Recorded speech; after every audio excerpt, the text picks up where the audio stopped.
Hello guys, this is for Taurus. Welcome dito sa ating channel. Kapalaran AKK. Welcome. Alamin natin kung anong messages, vibration, gabay, energy para sa lahat ng Taurus. This is general reading. This is for the remaining 2025. So, ano ba ang message na para sa'yo? Okay, Taurus. First card natin is intention, 8 of diamonds, 6 of diamonds, intention din. So, sinasabi ng bara sa'yo, there's a Taurus here na it's either babae ka man or lalaki. You have choice and options. Okay? Sa kung ano man ang sitwasyon mo sa ngayon, it's either business, trabaho, love life yan. You have the choice and option na hanapin kung ano yung gusto mong mangyari sa buhay mo. Kumbaga, kung marami kang pangarap sa buhay mo, you have choice and options na hanapin ito. Matupad yung pangarap mo, maging inspired, and hanapin, or kumbaga, trabahuhin. Trabahuhin kung ano yung pangarap mo sa buhay, kung ano yung gusto mong buhay. Meron ka din na choice and option na mag-play safe lang, playing it safe. Yung parang, kung saan ka na ngayon, yun na yun. Na hindi ka na mangangarap, kontento ka na sa kung anong meron ka. So, sa buwan ng September until December, may mga Taurus dito na posibleng kayo ay torn between two options. Parang, yun na nga, bibigyan ka ng choice ng universe na baguhin yung buhay mo, or bibigyan ka din niya ng choice na maging kontento lang sa kung anong meron ka sa ngayon. Wow! Wow! Okay, second deck tayo, Taurus.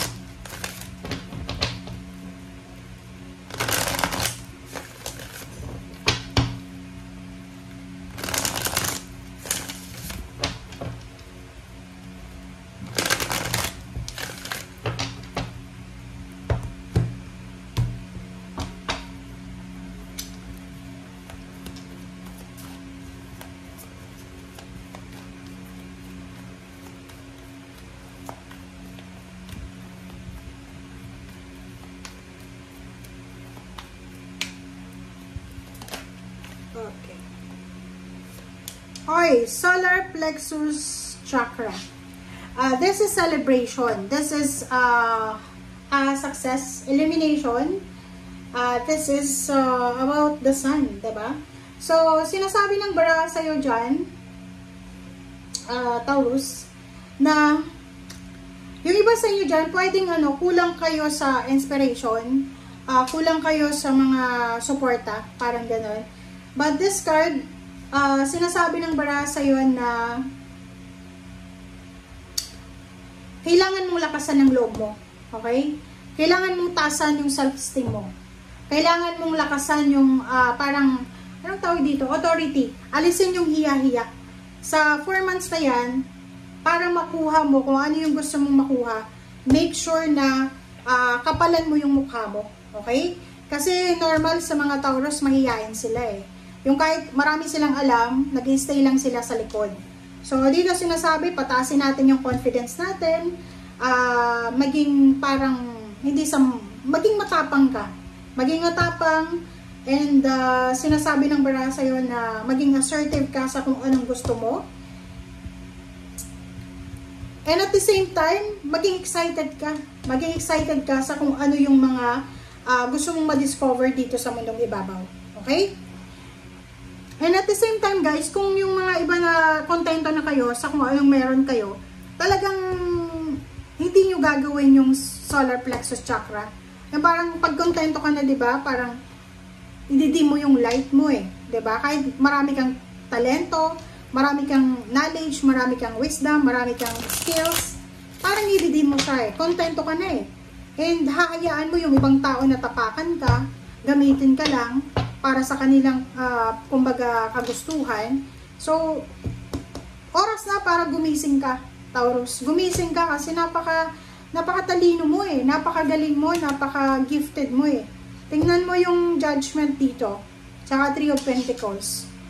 Sinasabi ng baraha dito na ikaw yung klase ng tao, Taurus, na pag binigyan ka ng pagkakataon, talaga aasenso ka.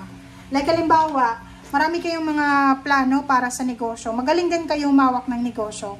Kaso lang hindi pa kayo nabibigyan ng pagkakataon siguro. Lalo yung iba na nag-a-apply pa lang ng trabaho. Yung iba naman na like marami kayong alam pero wala kayong pera, walang connection na pwedeng tumulong sa inyo. Three of Pentacles and Judgment. Sinasabi ng bara sa'yo dito na isang negosyo ang posibleng bubuksan mo o isang pakikipag-collaborate, like gusto mong makipag-business partnership sa isang tao or sa isang company or sa isang community. And sinasabi ng bara sa'yo dito na kung ano man tong desisyon na gagawin mo, posibleng ito ay magdala sa'yo ng parang fast movement na financial gain, financial winnings, parang ganun. So, ibig sabihin, kung ano man yung na pinaplano mo na pakikipag-collaborate,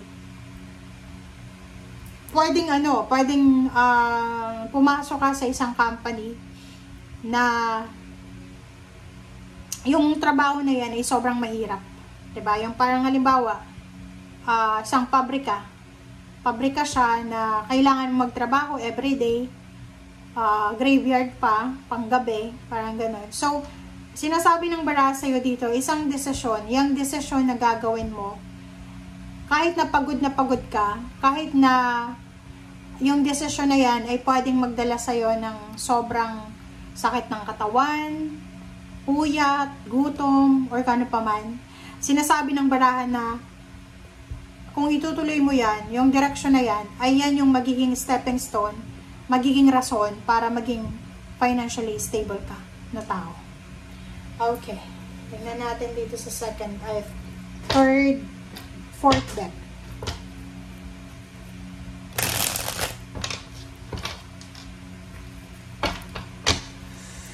Alright, Taurus.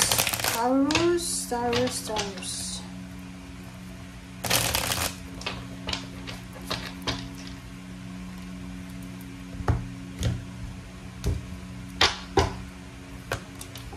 Okay. Queen of Swords. Dalawa yung Queen of Swords mo, guys. Magician.